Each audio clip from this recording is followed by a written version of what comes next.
declaração incidente de constitucionalidade, que depois seja acolhida por uma declaração de inconstitucionalidade e vice-versa, ou então fatos novos, subsequentes aos fatos examinados pela coisa julgada e fotografados pela coisa julgada.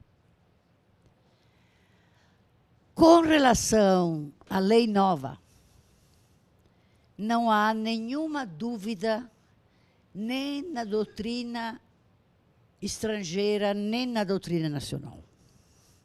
A lei nova não interfere na coisa julgada. Como diz toda a doutrina, a coisa julgada opera como lex specialis, como lei especial, e regula aquela situação jurídica fotografada à luz da lei que existia naquele momento, e uma lei posterior deixa totalmente incólume a coisa julgada. Porque a relação jurídica que se tornou imutável foi regulada pela coisa julgada como uma lei especial. Se mudou a lei vai servir para os casos futuros, mas não vai atacar a coisa julgada. Quanto a isso, não há dúvida. O segundo aspecto, que também não suscita dúvidas, é a possibilidade de superveniências de fatos novos.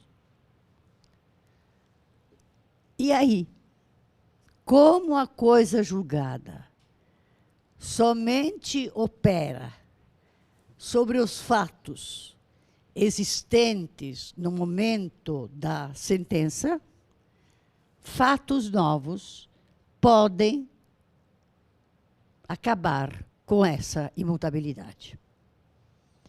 Por isso, não é próprio dizer-se também, por exemplo, que numa ação de alimentos, em que o juiz fixa os alimentos à luz da necessidade do alimentando e da possibilidade do alimentante, não é próprio dizer-se que essa sentença não faz coisa julgada. Ela faz, sim, coisa julgada, enquanto os fatos permanecerem os mesmos. Mas se a situação jurídica se modifica, a situação fática se modifica, o alimentante precisa de mais recursos. O alimentante ganha mais recursos. O alimentando precisa de mais recursos, ou vice-versa. Pode haver a modificação da sentença. Costuma-se dizer, nesse caso, que a coisa julgada e a sentença, e em casos outros semelhantes, sempre opera rebus sic stantibus, enquanto as coisas permanecerem assim. Se as coisas se modificarem, também pode se modificar a sentença. Porque ela já transita em julgado, tendo íncita a cláusula rebus sic stantibus. Agora, com relação à declaração de inconstitucionalidade posterior, por exemplo, o tributo pela via da prejudicial, da exceção, do controle indireto, foi julgado inconstitucional. E, por isso, foi negada a pretensão do fisco. Mais tarde, depois da coisa julgada, surge uma ação direta de constitucionalidade em que esse tributo é considerado constitucional. Toda a doutrina sempre sustentou que isso também não influi na coisa julgada. Por quê? Naquela época, prevaleceu o entendimento que se consagrou na sentença da inconstitucionalidade do tributo pela via de exceção, pela via prejudicial, e não interessa o que venha a ser declarado depois. Mais ou menos o mesmo raciocínio da lei superveniente. Só que nós temos um problema agora no Brasil a respeito desse ponto. Pelo artigo 741, parágrafo único. Vamos esperar o texto. Caput. Na execução contra a fazenda pública, os embargos só poderão versar sobre. E aí tem a matéria dos embargos. Parágrafo único. Para efeito do disposto no inciso 2º do caput desse artigo, teria que colocar o inciso 2º primeiro. Mas, tá bom, depois coloca. Considera-se também inexigível o título judicial fundado em lei ou ato normativo declarados inconstitucionais, depois, pelo Supremo Tribunal Federal. Ou fundado em aplicação ou interpretação da lei ou ato normativo, tidas pelo Supremo Tribunal Federal como incompatíveis com a Constituição Federal. Ou seja,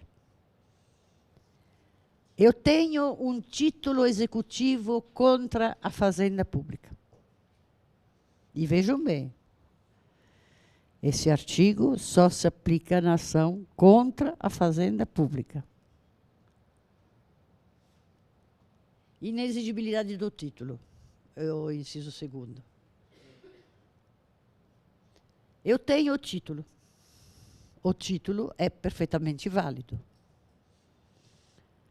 É um título executivo contra a Fazenda Pública que se fundou numa lei ou num ato normativo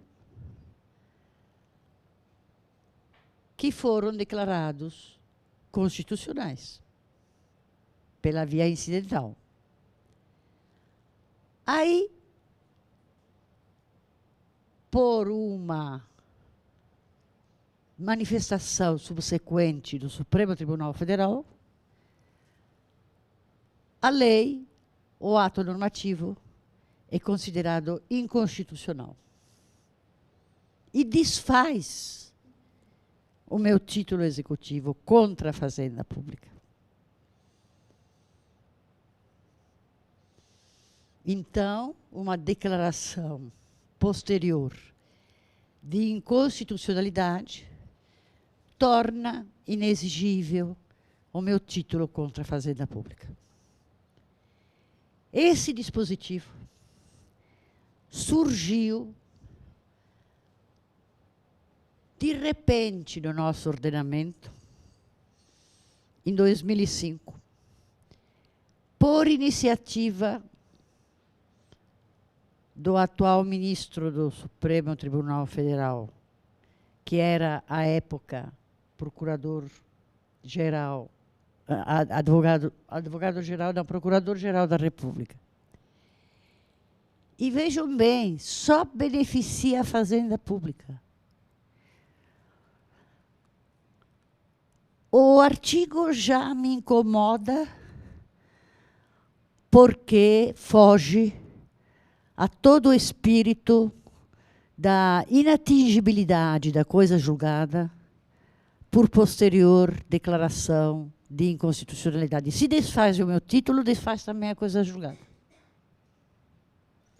Mas me incomoda mais ainda pela aberta desigualdade que provoca quando só beneficia a fazenda pública. Então, primeira conclusão. Se nós entendermos que o meu título judicial, a sentença coberta pela coisa julgada, é desfeita quando eu exijo uma execução contra a fazenda pública, o inverso também tem que ser verdadeiro. Se eu não tenho título judicial, por quê? Eu perdi a demanda, porque a lei foi declarada constitucional e depois há uma inconstitucionalidade declarada pelo Supremo, isso também tem que me beneficiar. Eu posso repetir a demanda. A minha coisa julgada também não vai resistir a uma declaração de inconstitucionalidade ou constitucionalidade superveniente. É o princípio da igualdade no processo que leva a essa inarredável conclusão. Por outro lado, se essa declaração de inconstitucionalidade pelo Supremo Tribunal Federal vier num recurso extraordinário, sem coisa julgada, portanto, quanto à questão de inconstitucionalidade, mas apenas como questão prejudicial, no controle difuso, eu não posso aplicar esse dispositivo, que só pode ser aplicado, e para favorecer ambas as partes, se tratar de controle concentrado. Porque no controle concentrado, sim, há uma coisa julgada sobre a constitucionalidade ou a inconstitucionalidade erga omnes. Mas no controle difuso, simplesmente não há coisa julgada sobre a questão prejudicial da constitucionalidade ou inconstitucionalidade num recurso extraordinário. Então, vamos lembrar desse dispositivo que acarreta em nosso ordenamento um desvio do entendimento que sempre foi seguido pela doutrina fora do Brasil e no Brasil, e vamos tentar dar a esse dispositivo uma interpretação, primeiro, que sirva da mesma forma para as duas partes. E segundo, mais restritiva, na medida em que esse desfazimento, essa inexigibilidade do título judicial e o seu contraposto, a possível revisão da coisa julgada, que também não é mais imutável, só possa ser aplicada quando se tratar de controle concentrado. Infelizmente, no projeto de Código de Processo Civil, já do Senado, foi mantido esse dispositivo, que, a nosso ver, deveria ser totalmente expurgado do nosso sistema. Mas vamos voltar à súmula. Essa é uma particularidade que só se aplica a título executivo contra a fazenda pública. E, portanto, pode, inclusive, ser aplicado num processo tributário. Por isso, eu o levantei aqui. A coisa julgada, portanto, resiste, em geral, à posterior declaração de constitucionalidade ou inconstitucionalidade, salvo, nesse caso, ligado à fazenda pública. E voltamos à súmula 239. Eu acabei de dizer que o que define objeto do processo e o que define o âmbito dos limites objetivos da coisa julgada é o pedido. Então, em relação a uma declaração de imunidade tributária, ou de isenção, ou de inconstitucionalidade do tributo por via de exceção, que eu quero obter para que seja considerada indevida a cobrança, eu posso formular o pedido de duas maneiras. Depende do autor. Ou eu formulo o pedido só para um determinado exercício fiscal, ou eu formulo o pedido de maneira ampla, querendo a declaração de nulidade da tributação, não naquele exercício fiscal, mas em geral.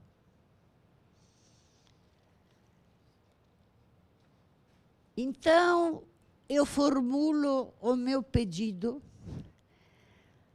como de uma relação jurídica que perdure no tempo, que vai alcançar, portanto, qualquer exercício, ou eu formulo meu pedido em relação a um determinado exercício. Então, no primeiro caso, eu quero e peço ao judiciário uma declaração sobre os elementos permanentes e imutáveis de uma relação jurídica tributária. Eu não estou discutindo se eu devo nesse exercício ou não.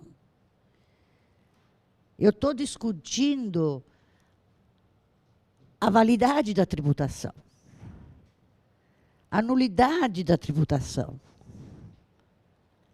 elemento permanente e imutável. Ou eu formulo o meu pedido numa relação jurídica tributária continuativa,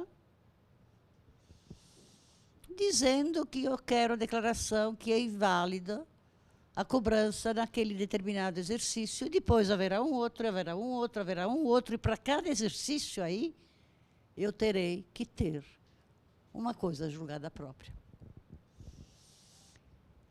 Eu gostaria que pusesse na tela o artigo 471, primeiro do CPC, que, sem defini-las, fala sobre relações jurídicas continuativas. Se, tratando-se de relação jurídica continuativa, sobreveio modificação no estado de fato ou de direito, caso em que poderá a parte pedir a revisão do que foi estatuído na sentença. É a mesma situação dos alimentos. Mudou o estado de fato ou de direito. Então, eu tenho, por exemplo, isenção tributária num determinado exercício, mas não tenho isenção tributária no exercício seguinte, porque a relação jurídica é continuativa e se rege em cada exercício por uma determinada lei. Então, sou eu, autor, que escolho perante o caso concreto. Claro que não escolho a esmo. Eu preciso verificar se o que eu estou pedindo é relativo a uma situação jurídica que permanece no tempo, ou se eu estou pedindo algo numa relação jurídica continuativa que vai ser diferente de exercício para exercício. Se nós entendermos assim a súmula, ela é perfeita. Volte à súmula, por favor. Súmula 239. Decisão que declara indevida cobrança do imposto em determinado exercício não faz coisa julgada em relação aos posteriores. Agora vai enfiar isso na cabeça do fisco. Há uma série de questionamentos ainda levantados pelo fisco que diz, não, a súmula 239 diz que consigna uma exceção à coisa julgada e em cada exercício eu tenho que julgar de novo.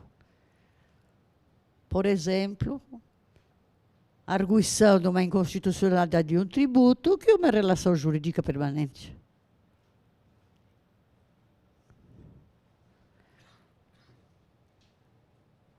Então, nós podemos responder, eu creio, aquela indagação que eu coloquei no princípio da minha palestra, que é de se saber se há alguma especificidade na coisa julgada tributária. Respondendo negativamente. Não há. A coisa julgada comum, digamos assim, responde perfeitamente a todas as situações em que ocorre uma coisa julgada tributária.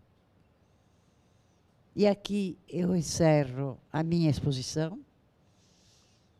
Só quero dizer, com relação à viagem à Rússia, para quebrar um pouquinho a aridez dessa matéria, que eu acho que vão ser necessários pelo menos mais 50 anos para que a Rússia saia do isolamento em que está.